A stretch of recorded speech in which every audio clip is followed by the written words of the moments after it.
Live, very aggressive, severe power cuts, Manchester Airport, chaos. Away from the airport. Then at lunchtime, they were told that all UK flights were 24. cancelled. Within the last hour, we've been speaking to the managing director of the bus. He's told us that they're trying to get the flight plan back in the air. But the problem is that many of those tour operators have now cancelled their flights for the rest of the day as they focus on recovery and getting back to normal tomorrow. Here's our report from the start of the day when that power outage happened. It started in the dark.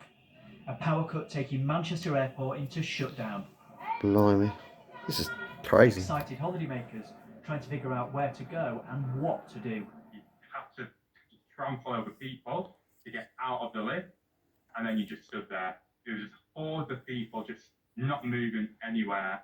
There was no tannoy announcement, there was no communication, there was no staff to even see nearby anywhere. A big power spike in the airport electrical systems led to the failure, which damaged key electrical equipment and affected security, baggage and check-in. Restoring power was complex, with systems failing numerous times. Queues quickly built up inside and outside the airport. Queues that should be on the runway tarmac, now in the car park outside. Disgusting. Been cancelled.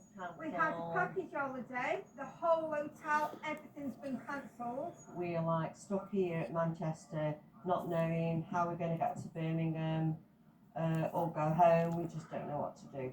People in there with like children and young children, they've got nowhere to go. It's really bad. So bad.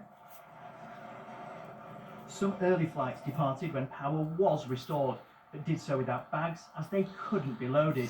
And as cancellations spread through the schedule, the airport asked people not to travel here. But by 1 p.m, the impact was so great the decision came to cancel all flights from terminals 1 and 2. Thousands of passengers trying to get away, now going nowhere. This has been a nightmare for you today, hasn't it? I couldn't be more sorry for all of the passengers whose journeys have been impacted today.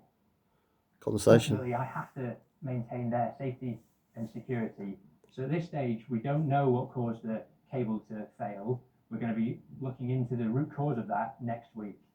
Our focus today has been on recovering the systems and getting the operation back up and running. As the evening arrives, the focus is now on tomorrow's schedule and securing the holidays that so many tour operators have been forced to cancel or reschedule.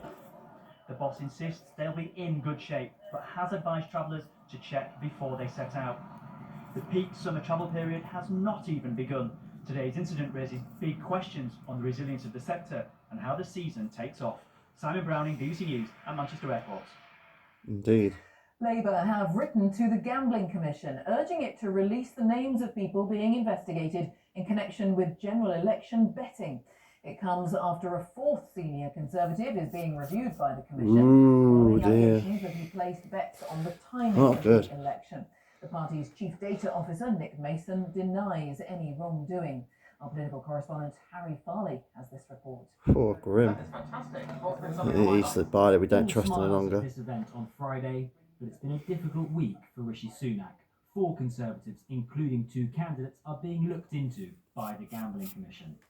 The Tories' chief data officer, Nick Mason, has taken a leave of absence 11 days from polling day. He is being investigated over alleged bets placed on the timing of the election. He denies any wrongdoing. And there are questions if there are more names to come. To your knowledge, Home Secretary, did any ministers put a bet on the timing of the election? Not to my knowledge at all. I have been absolutely clear that from what I have read, I am not in any way going to defend the actions of these individuals, but I'm also conscious that I don't have the full details. The only organisation that does is the Gambling Commission, and it is right that they take action, whatever the appropriate action, and they've been clear that we should not discuss this. Labour were unsurprisingly critical. The issue here is that whether those people who had insider knowledge of what was going on use that information in placing a bet. People across the country will place bets, but I think there is genuine disgust. And Conservatives are too. The former Justice Secretary wants those involved suspended. Really? Is this really what we expect? I think not. And I'm deeply hurt and rather angry that this has happened in the middle of a campaign that is tough enough without things like this to complicate it further. Do you think that the Prime Minister... Showing all your party. People involved? Shane on can Yes, you I do. Carty He's not Conservative alone Party. in his dismay. Shane on Look Richie at this Sunak. from Michael Gove in the Sunday Times. It looks like one rule for them and one rule for us, he says. If the allegations are true, it's very difficult to defend. These revelations have been bubbling up for more than a week, and as the days tick down to decide... Oh dear me, you are for this, Mr. This Sunak. drip of names of people being investigated is not what the Conservatives want in voters' minds as they prepare to cast their ballots. More than 4 weeks after Rishi Sunak stepped out to announce the election, his surprise date is still causing... He's a washed out rat, isn't he? BBC He can go and live with the slugs. Let's get the very latest from our political correspondent, Helen Catt, because tonight Labour trying to ramp up the pressure over all of this, really. Yeah, the opposition parties today being quite critical. The Liberal Democrats calling the Conservatives knee-deep in scandal. But Labour is upping the pressure this evening by writing to the Gambling Commission to call on it to release the names of everyone they're investigating. Pat McFadden, the National Campaigns Coordinator, says he's deeply concerned by the ongoing speculation, which he said was casting a shadow over the election, and he believed it would be in the public interest to release those names. Now, the Gambling Commission isn't commenting any further this evening. Is it likely to do this? Well, it is a public body. There are rules around confidentiality and there are restrictions about what it can say during an election. The Conservatives are repeating that they just can't comment on this because it's an independent process. Now, of course, you can see a world in which actually ripping the plaster off and getting it all out there might be helpful to the Conservatives. It would stop that drip that you heard Harry talking about there. However, and it is a big however, it would totally depend on if there are more names, how many there are, and who. All right, for now, There goes the thank foot you, with this Helen Catt. third party. And of course, just a reminder that you can see a full list of all...